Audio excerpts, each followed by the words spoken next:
And John, you are a co-host, just so you know. Okay, great.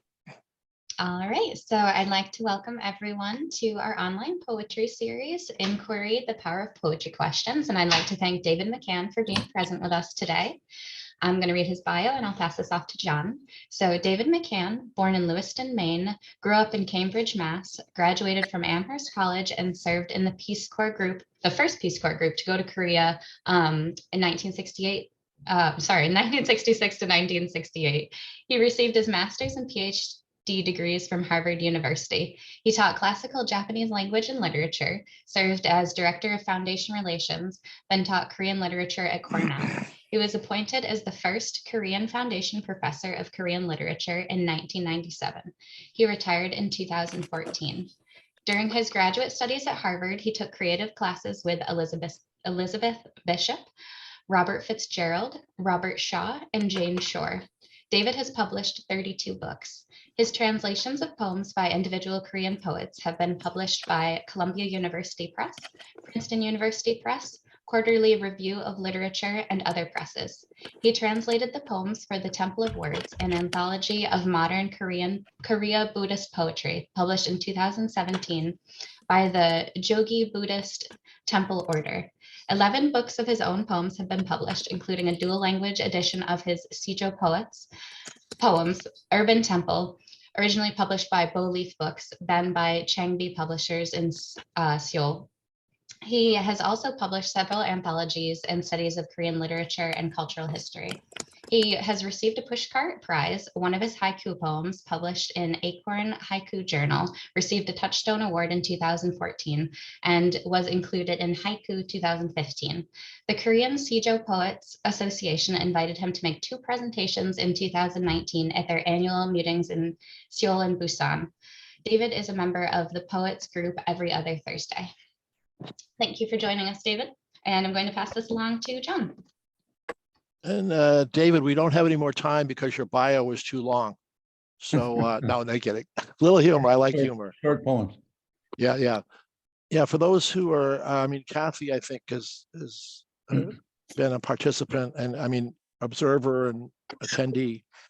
This is the end of our 3rd year of doing weekly poetry, our 3rd calendar year. And we started during the pandemic as an hour to find some solace in the words that could uplift us. So David, it's a pleasure to have you here today. And Tess, thanks for kicking it off. Just a historical fact that David and I both went to Newton High School before it was called Newton North High School. And this is the first time we've had a very close connection, with a poet. Yeah. So David, let's start out with, what does inquiry mean to you? Oh, it's what's out there. And I find sometimes direct questions from friends have prompted me to explore things, but sometimes just looking out at the world and I wonder what's there. And John, let me thank you and Tess for getting us started on this. But inquiry for me with poetry started with a classmate in 10th grade at Newton High School, that famous place we are mentioning all the time, Newton North. But this pal came up to me one day as we were passing in the hallway, and he said, "Dave, do you know what a poem is?" And I said, "Well, John, what?"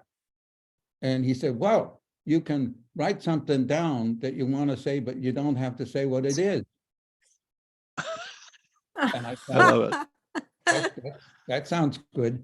And I didn't really know what he meant, but I started writing poems. In Miss Allen, our 10th grade English teacher, had us all keeping journals for the 10th grade English class, and it was mostly about Shakespeare's plays and some other things.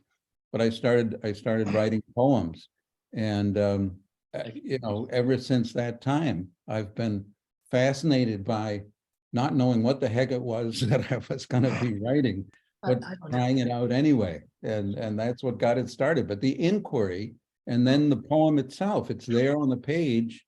And I didn't necessarily know where it was going to go when I started, but it starts to shape how I continue.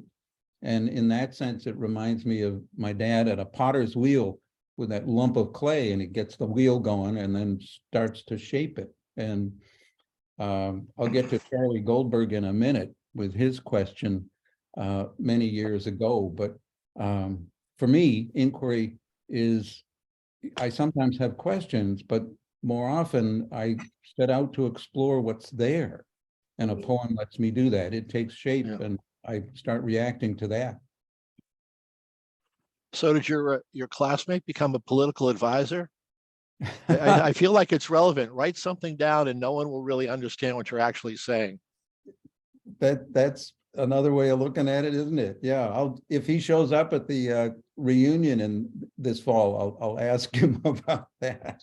Yeah, tell him everyone's copied his idea and now it's everywhere. It's out there. Yeah. So, when you tell us a little bit about your writing style, you said you're observing the world, you're exploring.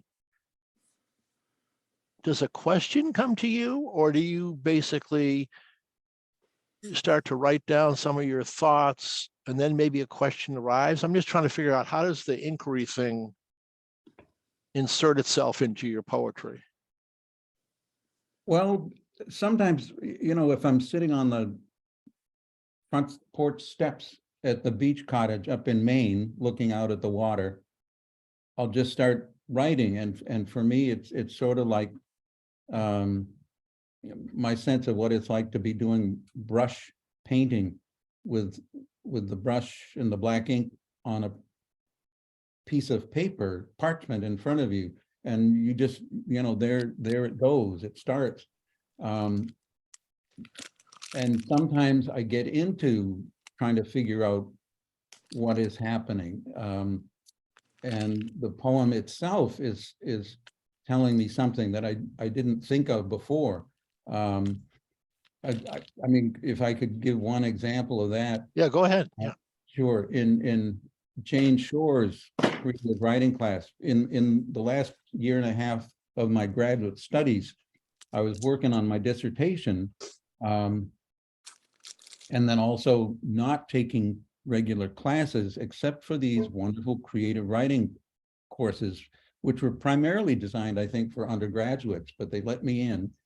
And I was taking a course with Jane Shore, and she gave us the writing assignment: go home and write a poem about a piece of work in some piece of art in some other medium. And I didn't know exactly what that was, but as I was walking home, it sort of arrived without my knowing what it was going to be. But I sat down at the desk and took out the pen and wrote down. The guildmaster Brunelleschi had him, and after that he was glimpsed in a litter emerging from the palace of the fool who would buy anything. No one knew whether the boy was an Egyptian or a Greek, nor when he came to spend evenings in the dim courtyard at number 64 Villa della Caldaie. The boy never spoke, only smiled, and in the evenings coolly acquiesced. It was a blessing that day Brunelleschi came and drew him away. The work had lain still for weeks. The crowd, Donatello cast the head, or wait, I'm sorry, I'm getting mixed up. The boy never spoke, only smiled, and in the evenings coolly acquiesced. It was a blessing that day Brunelleschi came and drew him away. The work had lain still for weeks. Donatello bowed with grace to the inevitable, then cast the head of that master thief beneath the upturned heel of his April love. The mob roared at the joke. Brunelleschi himself, it was said, was torn in half by pride. The boy went north at summer's end, where Gian Gagliazzo kept him 1 year. Later he returned, bigger than life. At the warm stone of his flesh, he made the whole city kneel. And as you probably know, that's the statue of David. Yeah. but it's also the statue of Donatello, and it's everything I had learned about Renaissance Italian history when I was an undergraduate, all sort of combining into this shape of a poem, which I just wrote out, and I took it to the class the next week, and Jane and the others thought it was a good one. Well, one of my first poems, when we moved, after I finished the degree, we moved out to Ithaca, New York, and I was starting to teach classical Japanese language and literature, which was one of my second field, and a lot of work that I had to do out there to get ready. But anyway, that poem and another one, I thought, well, I'll send them off to Poetry Magazine. And off they went, and they were accepted. And then that poem got nominated for and was put in the Pushcart Prize Anthology #3. And I thought, oh, this poetry stuff is so easy. And it's just not been like that at all. You know, you come upon a poem, or it discovers you, and you write it, and then there's another one. But I don't think so much of the publishing side of it as I do of the writing it, and another one, and always being surprised by where they go. I spent the summer of 1965 in Florence, and I was studying Renaissance Italian history, and turned 21, and just was fascinated. But all of that was kind of in the background, and then this poem took shape around that statue, which I thought was pretty an amazing sequence of events and explorations, inquiry, which I didn't know where it was going. And then all of a sudden, there was the poem. No, that's great. A fantastic story. So is there a line of inquiry that you're working with now? One of them, yeah. The line of inquiry for me is something that came back with me from Korea. When I was in Korea in the Peace Corps days, I was in the town of Andong, and I was teaching English conversation at the Andong Agriculture and Forestry High School. And I was, I think, the only Westerner in town, and trying to learn more of the Korean language, and happened to be in a bookstore one afternoon after school had let out, and just looking around, and I spotted a little book with a red cover, and I wondered, you know, what is that? And took it down off the bookshelf, and this is what it was: a collection of poems, and it said selected poems of Kim So-oh, translated by Kim Dong-sung. And I opened it up, and the original poems are on the right-hand side, Yeah. the translations on the left. Yeah. I thought this will be a great way for me to practice Korean language, because I can look at the translation and then read words in Korean, which was for me just beginning to be something I was doing at that time. And what I discovered happening, to my surprise, was the poems just brought me in, carried me away. And I found, before I knew what was happening, I was memorizing these Korean poems. And one in particular called Azaleas, which is 나보기가 역겨웠을 때는 맛없이 고이 보니 두리유리다. 영변의 약산 진달래 곧 아름다다 가십길에 불이유리다. 가시는 걸음 노인국 꽃을 쌓뿐이 줄여 밟골 가시 없어서 나보기가 역겨웠을 때는 죽어도 안 익는 물 흐리유리다.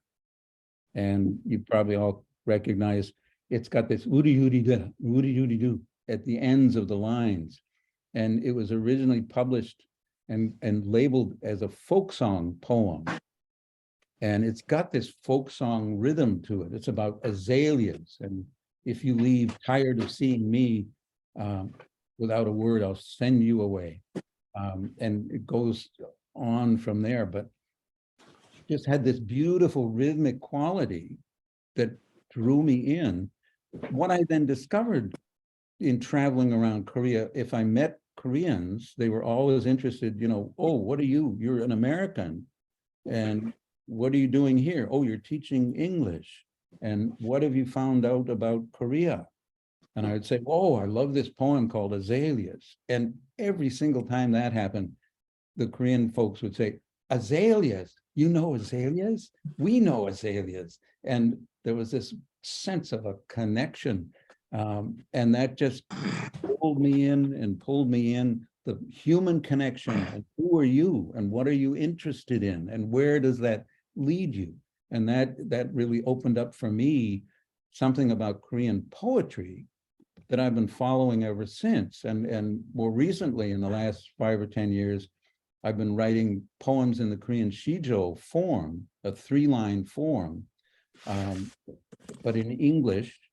And the Korean Poets, the Shijo Poets Association is very interested in trying to promote the understanding and appreciation of Korean Shijo in translation. So there's a lot going on there that I've been pursuing. But I did that book of Shijo poems in English, which was then published by the Korean publisher. This is the, as you can see, the Korean and English translations of my own work. And that show is an exploratory area for me. So you said Charlie was with you in Korea. Charlie, did he try to get you on the poetry wagon or what? I didn't give him much chance.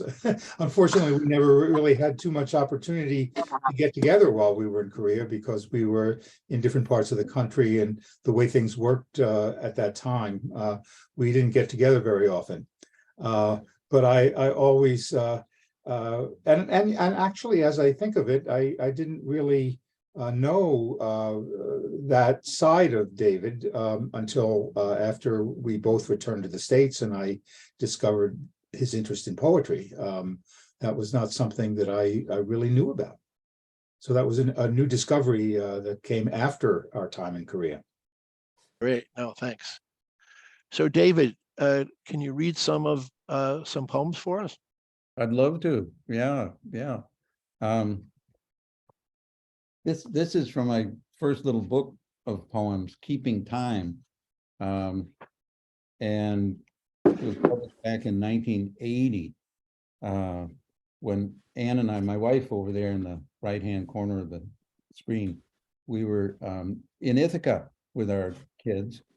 And this was from the time we were back in Korea, 1973, 74, when I was working on dissertation research. And it's in Korea, in Seoul, at a time before the incredible rapid economic development of the country. It's called Morning Light. In a tunnel beneath the street, a beggar, dark and stiff as burnt wood. 3 boys crouch by a tin can charcoal stove, backs flat against a stone wall. Under their fingers, a line of sun-heated empty shoes. At the shop around the corner, piles of eggs, lucent, faintly pink in the morning light. Once perfectly round, they were lengthened in their passage to this hour. I carried on 10 laced end to end with straw. From the kitchen table, blue porcelain bowl spills their luminous scent. Nice. That David, was, just one second. yeah. If people aren't talking, could you just mute yourselves? Because we're getting a lot of, kind of in and out audio breaks. Thank you. Yeah, David, go ahead. I'm sorry. Just again, picking up on this inquiry, this was sort of what it was like walking around in the part of Seoul where we lived in Fulbright House and getting to this sort of center of the city and around, and you go down through these pedestrian walkways under the streets, and there'd be people down there polishing shoes and doing other things. what was fun for me in this poem is that business about round, once perfectly round, they were lengthened in their passage to this hour. It had never occurred to me, but it sure came clear to me in that poem, as I thought of the eggs, that they start out round. And then as they make their way out of the chicken, they lengthen. And this is just something of the capacity of a poem to tell you something that you wouldn't have known otherwise. And I found that really fun. Let me do another poem. Yeah. From my book, Same Bird. This is a shijo, the 3-line form that I mentioned. Each line is in sort of 4 parts. And the first line starts the poem, the second line develops it, and then in the third line you have a twist and then resolution of the poem. And it's sort of like a Chinese quatrain, but instead of 4 lines, you tighten it down to 3. And this one is called Same Bird. So what's different? I ask my dad, where we stand on the sidewalk outside the house, just back with his new hearing aids. Do you hear that bird over there? Same bird, he grins, but nearer. Love it. That's great. And he got interested in shijo too and started writing them. My first shijo was in Korean. It was about my life in Andong, where after school sometimes with the teachers, we'd go into the center of town for food and drinks. This poem, the shijo poem that occurred to me about that was in Korean, 하룻밤 안동 시내 골목 술집 구경하고. That's the first line. 머리가 빙빙 돌 때 바둑길을 거닐다가. That's the second line. And then 떠야지 꿀꿀 소리야 이제 왔노 하노라. And in English it would be after a night of downtown drinking, head spinning, I staggered back down the paddy field path. The 2 pigs grunted, so you home at last. Very, very silly little poem. Love it. Love it. So David, just spell out that style. Oh, S-I-J-O. S-I-J-O. Yeah. And there's quite a lot online about it, and you can find a lot in English from Korea, the poets. And then the Sejong Cultural Society out in Chicago has online material about what the shijo is, and they have an annual shijo contest for high schoolers and others in this country. It's really getting out there, which is so when you write, let me just ask you this question about, Korean language and English. If you're writing in Korean, are you going through the same process if you were writing in English? I'm just trying to figure out, are you thinking in English and then it comes out in Korean in the pencil? I'm just trying to figure out, if you're thinking in Korean, would you be thinking in a different way than you would be if you were thinking in English? Wow, that's an interesting point. It makes me think, as I mentioned a little while ago, I taught a course called Writing Asian Poetry, where we do poems, the students would do poems following the Chinese quatrain style, following the haiku, and then we do shijo. And after I had taught it a couple of years, it was for the first time I thought ever of writing an English language shijo. Yeah. And up until that point, I've been doing, in Korean. And then I started writing a lot of shijo and in English. And for me, it's the shape of the poem that's kind of bringing me in and floating me along. Yeah. Yeah. Yeah. So share a few more with us, please. Sure. Let me see. This is from my little book, Urban Temple. I've already done the first shijo poem about the night in Andong. This is the first shijo poem that I wrote in English. And as I say, I'd been teaching this course for several years.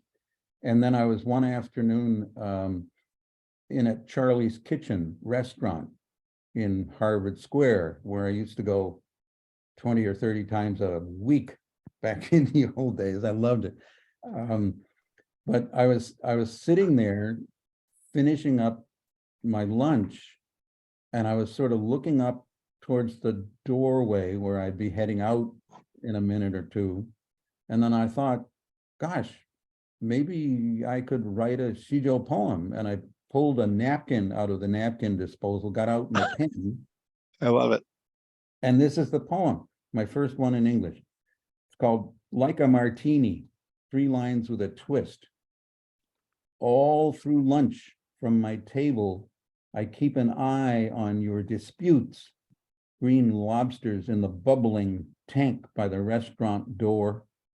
Slights, fights, bites, whatever the cause, make peace and flee.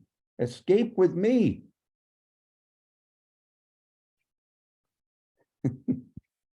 Well, since you come to Maine, we'll put you on the Maine Poetry Lobster Festival. So, oh, that would be fun. That would be fun. I don't think there is one, but we'll make one up. We'll get one started. Here's one at Manhae Village, which was in Korea. There was a gathering of poets, and we did, a couple of days there at the Manhae Village, which is part of a Buddhist temple on the east coast of Korea, but up in the mountains. And this one came to me at Manhae Village, mystified by the dark light, yet eager to try the drum, the great bell, hollow wood fish, bronze hammered plaque that calls the birds. One by one, as the monk calls us, we step forward and begin. And we were all there, and the monk would point and say, come up. And we could bang this big, heavy wooden fish, or we could hit the gong, and it was just echoing through the mountains. You could really, really hear that. It was just marvelous. Oh, fantastic. So, David, we're kind of halfway through. And for those who haven't been here before, we have a little Q&A with the poet. So if you have any questions or comments for the poet, you could unmute yourself and just ask David a question. Anybody? I'm not seeing any hands. And this is your time to tell us what you really think. Yeah, what I say is don't let the poet off easy. Irene knows that. Irene was here last week. Irene, you survived. We have a good time. Raising his oh, hand. yeah, Charlie, go ahead. I'll start. David, I'd be interested in hearing you talk a little bit about the relationship between Korean poetry, which of course you're so deeply steeped in, and shijo, and other poetry that you write that would not be characterized that way, I would imagine.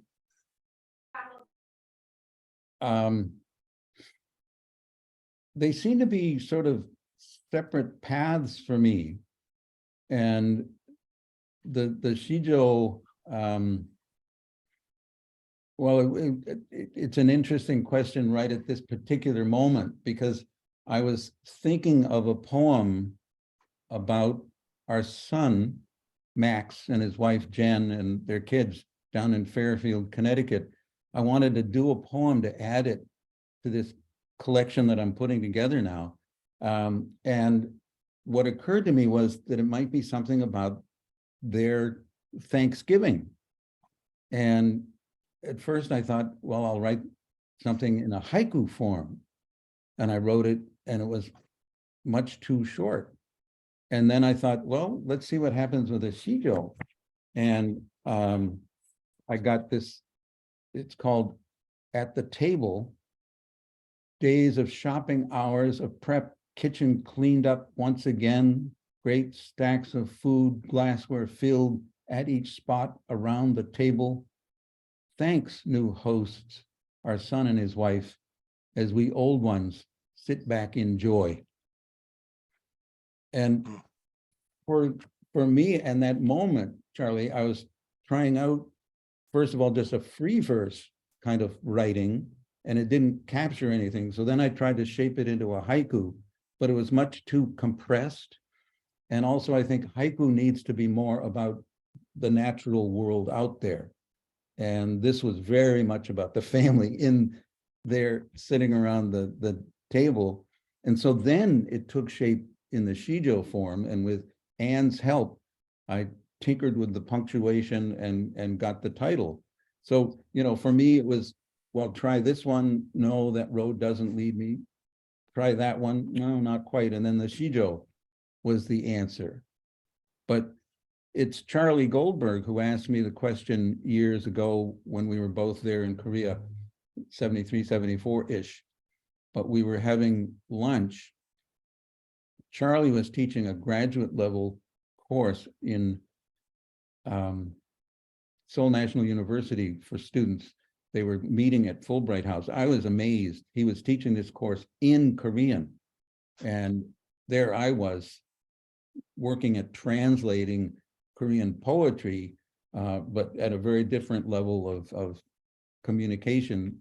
And Charlie and I were having lunch, and at one point he sort of sat back from the table and peered over at me, and he said, David, you're pretty good at Korean language, but how is it that you translate Korean poetry? And I said, I think something like, Charlie, I always know there's a poem in there in the shape of that language. And what I try to do is bring it out and put it into the other language. And I think for me, it's that overall sense of the shape of the poem and of what it is, how it has come into that shape, that I respond to in reading poetry, in writing poetry, in translating poetry. And I'm still grateful to Charlie for asking the question. Nice. So David, just to pick up on that, so if you read a poem in Korean and had a certain feel or understanding of it, and then you read the translation, do you end up in the same place, or does the language lead you somewhere else? I think you can try to get it. Again, for me, another aspect of the shijo that I find fascinating and really involving is its performance dimensions. And the shijo in the old days was a form that was sung. And there were stories about particular poems, but they were not things that were written down. They would be part of the presentation of the sung performance. And then you'd hear the shijo. And I'm no great singer of shijo, but when I went to Korea in 1973, working on my graduate studies for my dissertation, I had a letter with me of introduction from my thesis advisor, Professor Edward Wagner at Harvard. And I went to the office of the Dean for International Student Affairs and Studies at Korea University, and was introduced to the dean and gave him this letter from my advisor. And the dean was sitting at his desk and reading the letter, and it says, oh, you're interested in modern Korean poetry? And I said, oh, yes. And he said, Kim So-wol. Oh, yes. And also, you are interested in old forms of Korean poetry. Yes, shijo. And I said, yes. And he said, like this. 청사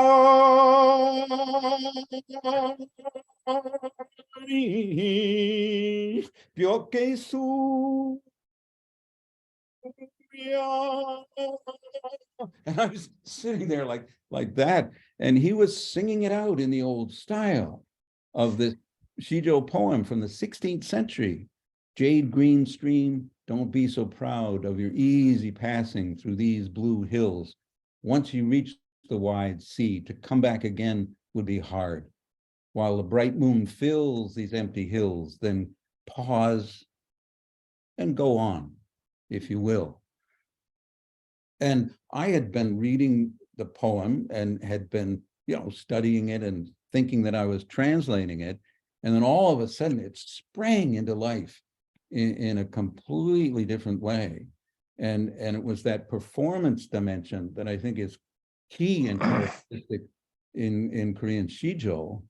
But also that poem I did recite a little while ago, Azaleas, I was standing up in my graduate course on modern Korean poetry and recited that first line, na bogiga yokyowa kasutenen. And na is I, and bogiga is look at, and yokyowa is be sick of it. And as I was making these gestures, I appoint bogiga to look at, yokyowa, sort of a curved line. And I was thinking in terms of particle physics and how to graph it. And one of the students said, Professor McCann, you're dancing. I thought, well, yes, that's something about Korean poetry that I just love. That's great. So Kathy's going to be on our show reading in May. So Kathy, we'll be expecting a musical poetry performance. That'll be the new. Oh, no.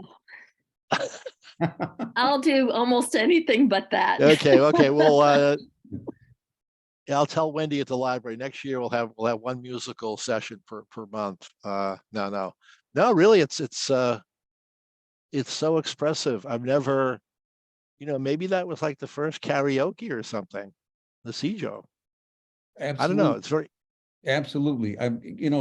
Psy and his Gangnam style has got something about Korean, performance presentation that I think isn't just from, what was that, 2012, that he went over 1 billion viewers. But it goes back. It goes back, and it's there in the poetry forms, and they move into Western folk song style. I mean, they move across and move around, and I think one of the things that's really important to grasp, and has come now with Korean K-pop music and out there in the world, is a sense of Korean performance as part of this literary history that goes back, centuries. Great. So do you want to share a few more poems of your work? Oh, I'd love to. Yeah, let me, I've got a couple here. This is from this current gathering, if I may.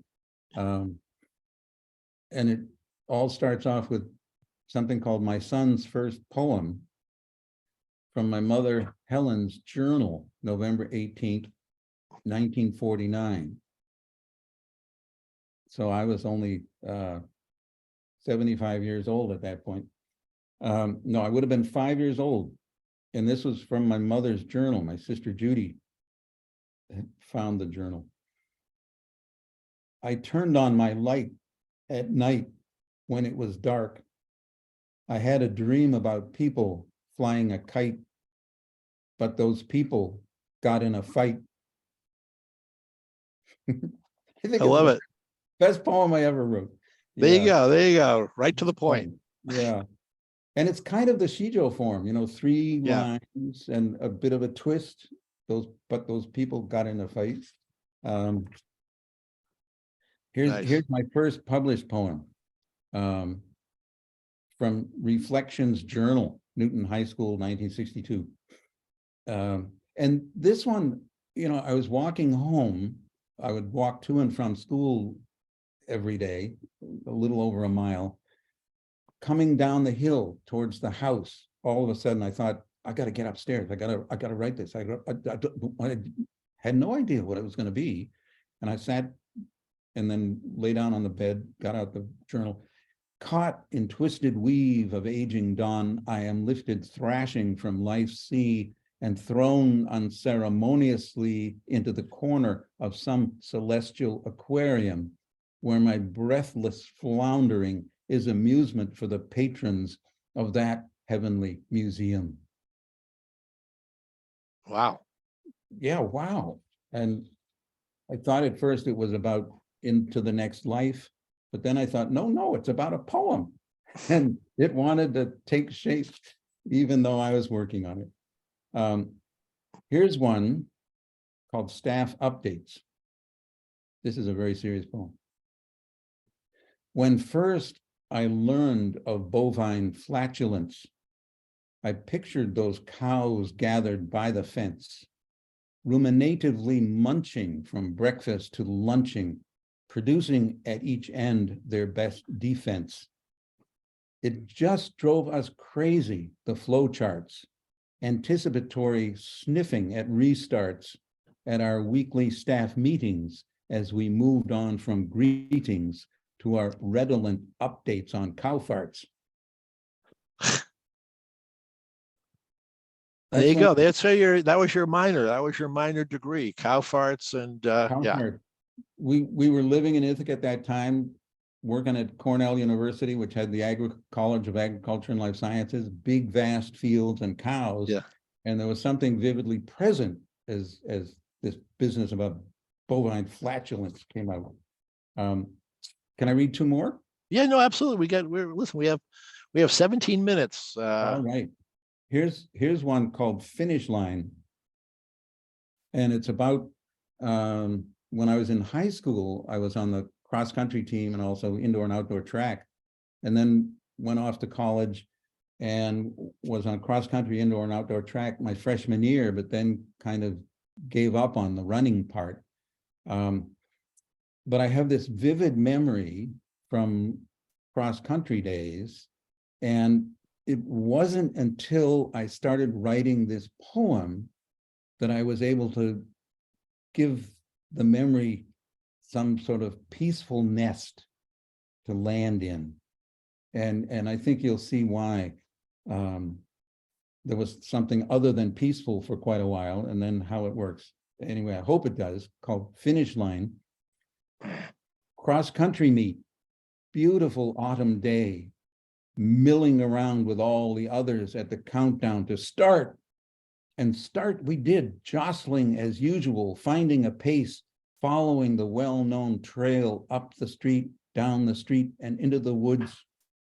Running through the trees, autumn light air, the sounds of breathing heavy, watching where to put this foot, that foot, then up and around, lifted by the sheer joy of an afternoon in the woods. I ran, I soared out of the trees and onto the long field, into the last mile, ahead of the whole pack. I didn't even think, I was flying. And there on the field, startled, coach looked at me in the lead and called out, "Dave, what are you doing here? Where are all the other runners? Is Jim back there?" My stride broke.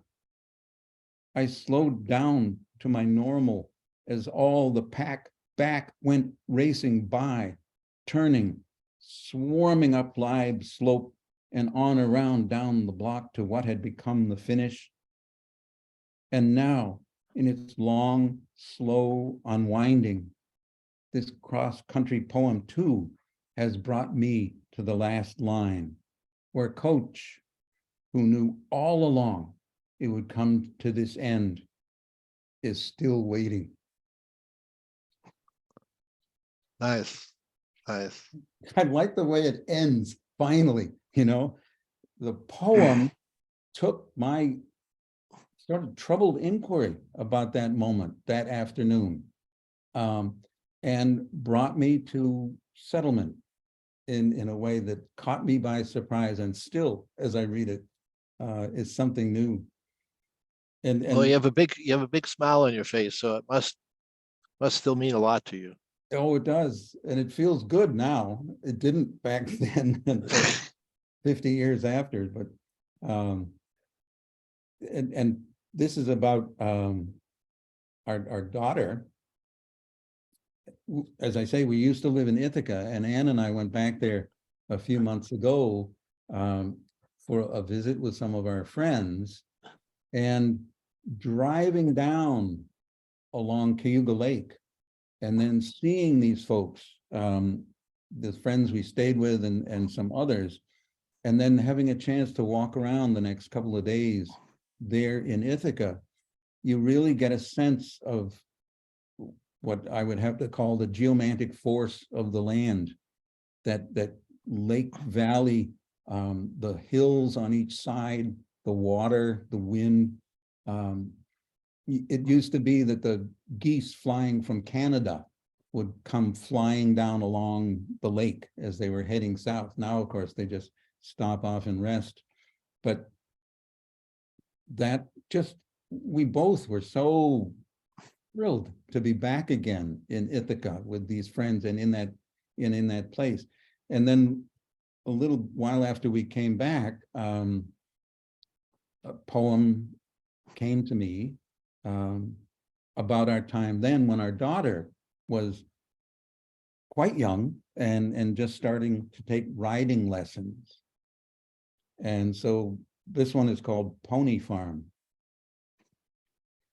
And Ann and I drove out to the pony farm when we had a few minutes between different meetings with our friends during that stay there recently. Pony farm. Up the road along the lake, end of the dirt driveway leading to the house, Glenant Farm resting in the soil of fields and fences, barn and stable buildings, all sinking just a bit year by year.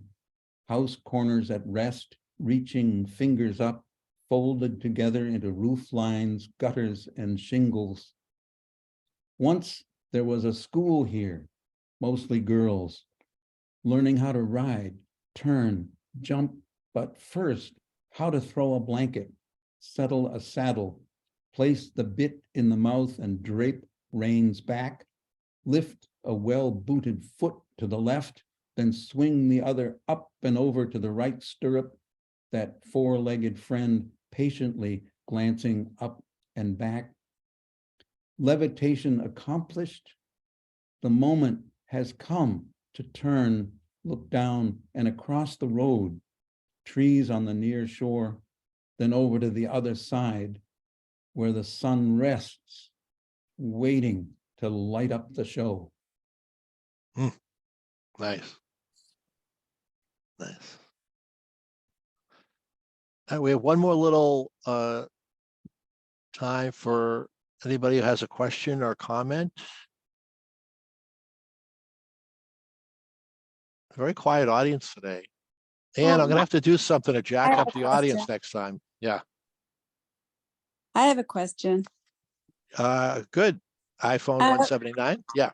Yeah, I'm using my phone. I don't have it set up for Zoom, but I'm a former Peace Corps volunteer in Korea, Oh, and I was in the last group in Korea rather than the first. So I was there in 80 and 81, and they were still having you sing all the time.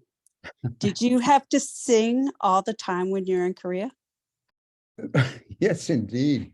And that was kind of startling because, you know, when the teachers would go into town for these drinking gatherings, we'd usually be sitting in a room around a table. And after a few drinks and something good to eat, then somebody would say, "Nored haja," you know, let's sing. And one person would sing, and then somebody else next would sing, and everybody would be tapping the rhythm on the table. And then it would go around and around and around and around. And the first few times it happened, I was sitting there thinking, oh no, it's coming around. It's coming around. Oh, and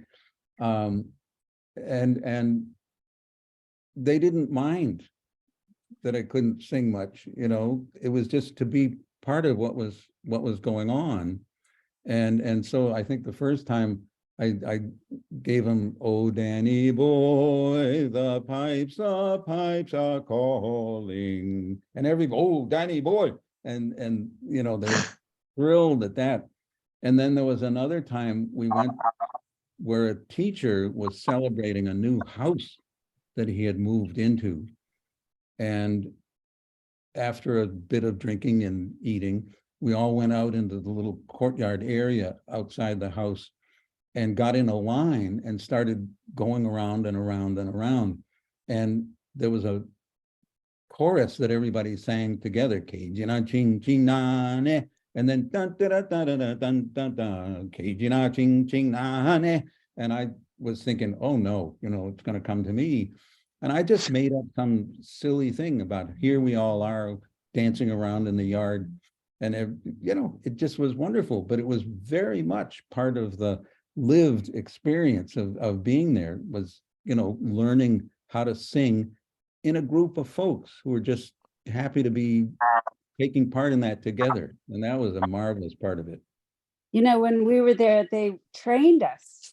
We learned songs before we went to our various cities for work. And during training, we had to learn songs and we could belt them out. We had to. And I didn't have it, but I was always being asked to sing. And Korean is such an onomatopoeic sort of language, and it's really fun to sing. I can only imagine that, you know, performing poetry would be very full of onomatopoeia and very musical. So I'm sure you were influenced by that. Indeed, yeah. And just the playfulness of the language, and again, inquiry, as you dive into it, you don't know where it's going to take you, but you wind up getting somewhere. And I remember now in that song in Andong, as we're going around and going, Keijina ching ching na ne, they were singing something I couldn't figure out. But when it came to me, my two lines were Mekchuga pisam nida, and that means beer is very expensive. And then my next line was Makoli hapsida, was let's have a bowl of makgeolli. And they thought that was fun. Urinara, what is it? Urinara su su su. Yeah. Drink. Yeah. So David, we only have a few more minutes. Why don't you share, before we, because we'll sign off soon, I put it in the chat. If anyone wants to be on our mailing list, you know, we have a weekly poetry program. It runs kind of from October through to June. So I put my email address in the chat if you want to be on the list. So David, let's jump back into a few more poems before we have to close out the hour. Well, thank you. Let me do this one. It goes back to Korea. It's called Out of Words. And again, I'd say, you know, this is one of those poems where I started out kind of thinking I knew where I was in this recollection of a moment there outside of town near Andong. But then it took me to a place I wasn't expecting to be. It's called Out of Words, which is also the name of the collection. Once on an excursion in Korea, I do not remember whether the end of a school picnic or not, south of town, across the Nakdong River, where numerous taverns, if that's the word, lined the bank, a hot, sunny day. We had been drinking some, though not so much as we sometimes did. Mr. Kang, Mr. Lee, Mr. Yu, Mr. Kim, and I, walking back toward the bridge into town, whitewashed concrete bridge where the women would spread sheaves of rice for the trucks or buses to thresh. There must have been something about how the road ran on straight for a stretch, or the surface newly paved with gravel a 200-yard straightaway. And I must have said something about it. Mr. Lee and I were suddenly lining up to race, a sprint, 100 yards or so, up to where the stately Mr. Yu stood to mark the finish. Mr. Kang gave us the start, and I dove into a slow motion nightmare. Mr. Lee drew easily away and finished a dozen yards or so ahead. I could not speak to any of the others after I finished my run. They must have thought I was mad at losing, but at the end of that 100-yard encounter with the simple thing I used to do, I found myself standing there on a road in Korea, out of breath and homesick. I had run out of words. Really nice. Really nice. Thanks.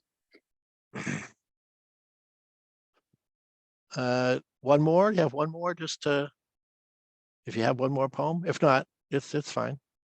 Oh, I've got one. How about a haiku poem? This used to be a longer poem, and then it shrank down to this haiku, which Acorn Journal published.